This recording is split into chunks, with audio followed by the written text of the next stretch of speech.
Hello everyone, this is Satpal and you are watching option seller. और आज के इस वीडियो में मैं आप लोगों के साथ एक वीकली स्ट्रेटजी शेयर करूंगा। मुझे काफी टाइम से रिक्वेस्ट आ रही थी कि आप सिर्फ मंथली स्ट्रेटजीज पे वीडियो बनाते हो, वीकली स्ट्रेटजीज पे आप वीडियो नहीं बनाते हो। तो आज के इस वीडियो में मैं आप लोगों के साथ एक वीकली स्ट्रेटजी शेयर करूंगा। ऐसा नहीं है कि आपने मुझे बोला कि आप वीकली स्ट्रेटजी पे वीडियो बनाओ और मैं आपको एक स्ट्रैंगल को ट्रेड करके दिखा दूं या स्ट्रैडल को ट्रेड करके दिखा दूं। देखिए, वीकली सीरीज पे मैं वीडियो इसलिए नहीं लाता हूं क्योंकि वीकली सीरीज में एडजस्टमेंट करना मुश्किल होता है और क्योंकि ज्यादातर फॉलोअर्स इस चैनल पे बिगनर्स हैं, इस वजह से मैं वीकली जितने रेकमेंड नहीं करना चाहता हूं क्योंकि वहां पे एडजस्टमेंट करना मुश्किल होता है, तो वहां पे फंसने के चांसेस ज्यादा होते हैं। लेकिन आज के इस वीडियो में मैं आप लोगों के साथ एक वीकली स्ट्रेटजी शेयर करूंगा जो कि काफी सेफ भी है और आप इसको वीकलीज में अगर ट्रेड करते हो तो मंथलीज से बेटर रिटर्न आपको यहां पे मिलेंगे। तो ये स्ट्रेटजी क्या है वो मैं आपको दिखाऊंगा। अब मैं आपको स्क्रीन पर लेकर चलूंगा और इसको ट्रेड करके दिखाऊंगा। हालांकि इस स्ट्रेटजी को मैं ऑलरेडी बता चुका हूं। इस स्ट्रेटजी का नाम है कैलेंडर स्प्रेड, लेकिन मैंने आपको मंथलीज में दिखाया था। जो सेटअप मैंने आपको दिखाया था वो मंथलीज में था, लेकिन आज मैं आपको दिखाऊंगा कि वीकलीज में आप इसको किस तरह से ट्रेड कर सकते हो। और जो सेटअप मैं आज आपके साथ शेयर करूंगा ये मंथलीज से ज्यादा प्रॉफिटेबल है और उसके पीछे का लॉजिक क्या है वो भी मैं आज आपको बताऊंगा। तो चलिए अब बिना टाइम वेस्ट किए मैं सीधा आपको स्क्रीन पर लेकर चलता हूं और दिखाता हूं कि वीकली कैलेंडर स्प्रेड्स को ट्रेड करने के लिए आपका सेटअप किस तरह का होना चाहिए और क्यों ये मंथलीज से ज्यादा प्रॉफिटेबल है। तो चलिए ये मैं आपको स्क्रीन पर ले आया हूं और अभी जो सीरीज चल रही है ये सितंबर सीरीज है। जब मैं ये वीडियो बना रहा हूं उस टाइम पे जो सीरीज चल रही है ये सितंबर सीरीज है, लेकिन सितंबर मंथ ऑलमोस्ट जा चुका है, तो अगली सीरीज में लेके आपको दिखाऊंगा। तो देखिए कैलेंडर स्प्रेड में क्या होता है, हम डिफरेंट मंथ्स में ट्रेड करते हैं। अभी तक जो मैंने आपको बताया है उसमें डिफरेंट मंथ्स में हम ट्रेड करते हैं। बेसिकली क्या होता है, जैसे मान लीजिए सितंबर मंथ है, इसका ऑप्शन मैं सेल कर दूं। जैसे मार्केट ट्रेड कर रहा है 16900 पे, तो अगर मैं 16900 का एक कॉल ऑप्शन सेल कर देता हूं सितंबर सीरीज में और अक्टूबर सीरीज में सेम स्ट्राइक को मैं बाई कर लेता हूं 16900 का, अगर मैं कॉल ऑप्शन बाई करता हूं तो आप देखिए ये जो सेटअप बनता है इसको बोलते हैं कैलेंडर स्प्रेड। तो अभी तक मैंने आपको इस तरह से दिखाया है कि एक मंथ में आप सेल कीजिए और अगले मंथ को आप बाई कीजिए, तो ये होता है कैलेंडर स्प्रेड का सेटअप। लेकिन ये मैंने अभी तक आपको मंथलीज का दिखाया है। आज मैं आपको दिखाऊंगा कि आप वीकली में कैलेंडर स्प्रेड को किस तरह से ट्रेड कर सकते हो और आपको मैं रेकमेंड भी यही करूंगा कि ये ऐसी स्ट्रेटजी है जिसको आपको मंथलीज में ट्रेड ना करके और वीकलीज में ट्रेड करना चाहिए, क्योंकि वहां पे आपको ज्यादा प्रॉफिट होगा। तो उसका आपका सेटअप किस तरह का होना चाहिए वो अब मैं आपको दिखाता हूं। तो ये पूरा मैं हटा देता हूं।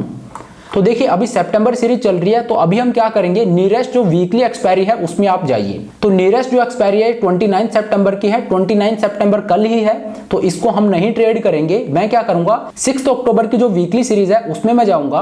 तो 6 अक्टूबर की मैं ऑप्शन चेन ओपन कर लेता हूं और यहां पे मैं क्या करूंगा, जैसे मार्केट ट्रेड कर रहा है 16900 पे, तो मैं क्या करूंगा, मान लीजिए मेरा व्यू है कि मार्केट ऊपर जा सकता है, तो मैं 17000 का एक कॉल ऑप्शन सेल करूंगा। ये देखिए मैंने 6 अक्टूबर की जो सीरीज है उसमें सेल किया। जो 6 अक्टूबर की वीकली एक्सपायरी है उसका मैंने 17000 का कॉल ऑप्शन सेल कर दिया है। तो मैंने वीकली में ये ऑप्शन सेल किया है। अब मैं क्या करूंगा, मैं अगली वीकली एक्सपायरी में जाऊंगा। मतलब 6 अक्टूबर में मैंने कॉल ऑप्शन सेल किया है, अब मैं 13 अक्टूबर की जो अगली वीकली एक्सपायरी है उसमें मैं जाऊंगा। तो 13 अक्टूबर की मैं एक्सपायरी में गया और यहां पे मैं क्या करूंगा 17000 का जो कॉल ऑप्शन मैंने सेल किया था सेम स्ट्राइक को मैं यहां पे बाई कर लूंगा। तो ये बाई करने के लिए मैंने 223 रुपीज मार्केट को पे किए हैं। तो अब आप देखिए ये मेरा पे ऑफ चार्ट बनता है। तो इसको बोलते हैं कैलेंडर स्प्रेड। लेकिन ये मैंने कैसे ट्रेड किया है, वीकली को यूज करके। पहले जो मैंने आपको दिखाया था उसमें मंथलीज को यूज करके मैंने आपको दिखाया था। करंट मंथ का ऑप्शन मैंने सेल किया और नेक्स्ट मंथ का ऑप्शन मैंने बाई किया और स्ट्राइक प्राइस सेम रखी। तो सेम चीज मैंने यहाँ पे भी की है, लेकिन यहाँ पे मैं मंथलीज में नहीं जा रहा हूँ, यहाँ पे मैं वीकलीज को यूज कर रहा हूँ। तो मैंने क्या किया है 6 अक्टूबर की वीकली एक्सपायरी का 17000 का कॉल ऑप्शन सेल कर दिया और ये सेल करने के लिए मुझे 138 रुपीज मार्केट से क्रेडिट रिसीव हुआ।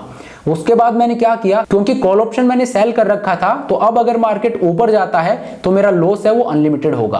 तो अब मैंने क्या किया, मैंने 17000 का एक कॉल ऑप्शन बाय कर लिया, लेकिन अगली वीकली एक्सपायरी में, दैट इज 13 अक्टूबर। तो मैंने 13 अक्टूबर का 17000 का एक कॉल ऑप्शन बाय कर लिया और इसको बाय करने के लिए मैंने 223 रुपीज मार्केट को पे किए हैं। तो मैंने मार्केट से 138 रुपीज रिसीव किए और 223 रुपीज मैंने मार्केट को पे किए। तो नेट मैंने मार्केट को ऑलमोस्ट 85 रुपीज पे किए हैं। लेकिन ये जो 85 रुपीज मैंने पे किए हैं ये मेरा मैक्सिमम लॉस नहीं है, इतना लॉस मुझे नहीं होगा। ऑप्स्ट्रा आपको यहाँ पे जो दिखाता है ये गलत दिखाता है, क्योंकि क्योंकि ऑप्स्ट्रा ये अज्यूम करता है कि जो नियर एक्सपायरी है उसी पे जो फार एक्सपायरी के ऑप्शन है इनका प्रीमियम भी 0 हो जाएगा और उसको कैलकुलेट करके मैक्सिमम लॉस और मैक्सिमम प्रॉफिट दिखाता है। लेकिन असल में ऐसा नहीं होगा, आपका मैक्सिमम लॉस है ये इससे भी कम होगा। तो ये मेरा वीकली एक्सपायरी का सेटअप है। मैंने 6 अक्टूबर का 17,000 का कॉल ऑप्शन सेल किया और 13 अक्टूबर का 17,000 का कॉल ऑप्शन बाई कर लिया है और ये मेरा पे ऑफ चार्ट बनता है। अब अगर मार्केट इस रेंज में रहता है तो मुझे प्रॉफिट होगा, इसके बाहर अगर मार्केट जाता है तो मुझे लॉस होगा। अब कैलेंडर स्प्रेड है, जैसा कि मैंने आपको बता रखा है, ये एक वोलेटिलिटी स्प्रेड है। कैलेंडर स्प्रेड और डायगोनल स्प्रेड को वोलेटिलिटी स्प्रेड भी बोलते हैं।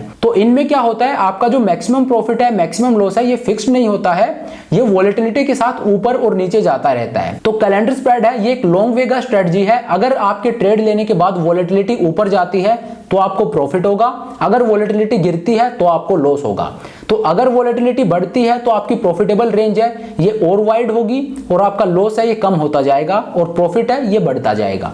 लेकिन अगर आपकी ट्रेड लेने के बाद वोलेटिलिटी गिरती है तो आपकी प्रॉफिटेबल रेंज है ये भी कम होती जाएगी और आपका लॉस है ये भी बढ़ता जाएगा। तो जब हम कैलेंडर स्प्रेड को ट्रेड करते हैं तो हमें नहीं पता होता मैक्सिमम प्रॉफिट या मैक्सिमम लॉस क्या होगा। हाँ, हम अप्रोक्सीमेटली कैलकुलेट कर सकते हैं कि इतना प्रॉफिट या इतना लॉस हो सकता है, लेकिन वैसे हम एक्यूरेटली नहीं बता सकते कि मैक्सिमम प्रॉफिट या मैक्सिमम लॉस कितना होगा। और उसका रीजन ये है कि मार्केट में वोलेटिलिटी के साथ आपका जो मैक्सिमम प्रॉफिट और मैक्सिमम लॉस है ये कम और ज्यादा होता रहता है। तो ये होता है कैलेंडर स्प्रेड। अब यहाँ पे आप देखिए मैंने इसको थोड़ा सा बुलिश टिल्ट दे रखा है।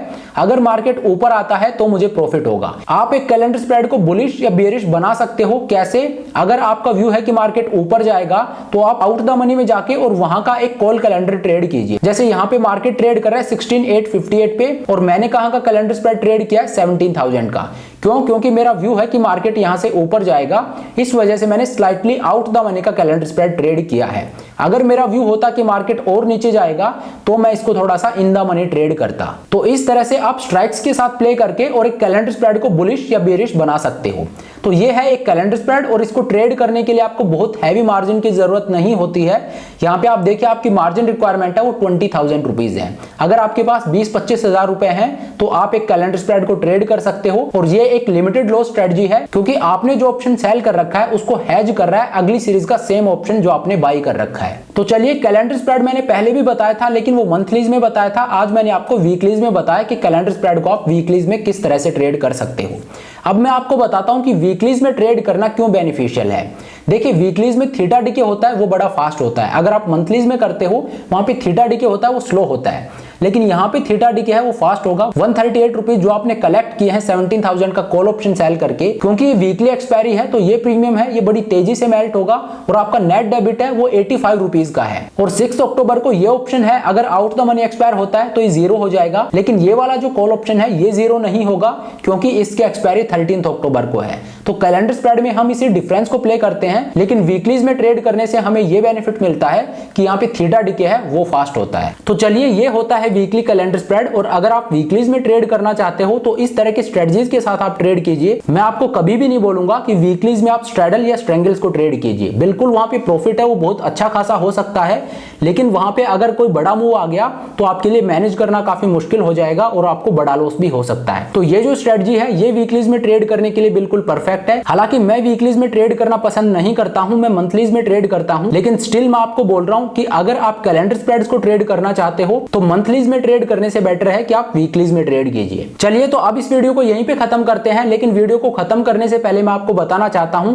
इस संडे को दैट इज 2 अक्टूबर को मैं एक वर्कशॉप लेके आ रहा हूं जो कि होगी ऑप्शन बाइंग पे, जिसमें मैं आपको बताऊंगा कि आपको ऑप्शन बाइंग किस तरह से करनी चाहिए, कैसे आप ऑप्शन बाइंग से थीटा और वेगा का रिस्क हटा सकते हो जो कि ऑप्शन बाइंग में सबसे बड़ा ड्रॉबैक होता है। तो ये रिस्क आप ऑप्शन बाइंग से किस तरह से हटा सकते हो, ऑप्शन बाय करने का आपका सही तरीका क्या होना चाहिए, कब आपको ऑप्शन बाइंग करनी चाहिए, ऑप्शन बाइंग में आपको किस तरह के बेनिफिट्स मिलते हैं, ये सब कुछ मैं आपको बताऊंगा। तो ये कंप्लीट वर्कशॉप होने वाली है जिसमें मैं आपके साथ ये सारी नॉलेज शेयर करूंगा। साथ ही मैं आपको बताऊंगा कि अगर आप स्ट्रेटजीज को ट्रेड करते हो तो वहां पे आप एडजस्टमेंट किस तरह के कर सकते हो। तो ये वर्कशॉप संडे को होने वाली है। ये नीचे मैंने व्हाट्सएप नंबर दे दिया है, अगर आपको इससे रिलेटेड कोई भी डिटेल्स चाहिए तो इस नंबर पे व्हाट्सएप करके आप डिटेल्स ले सकते हो। तो चलिए, अब इस वीडियो को यहीं पे खत्म करते हैं। Thank you so much for watching the video. I hope ये वीडियो आपको पसंद आया होगा। अगर वीडियो अच्छा लगा तो मेक श्योर आप वीडियो को लाइक करें, चैनल को सब्सक्राइब करें। This is Satpal signing off.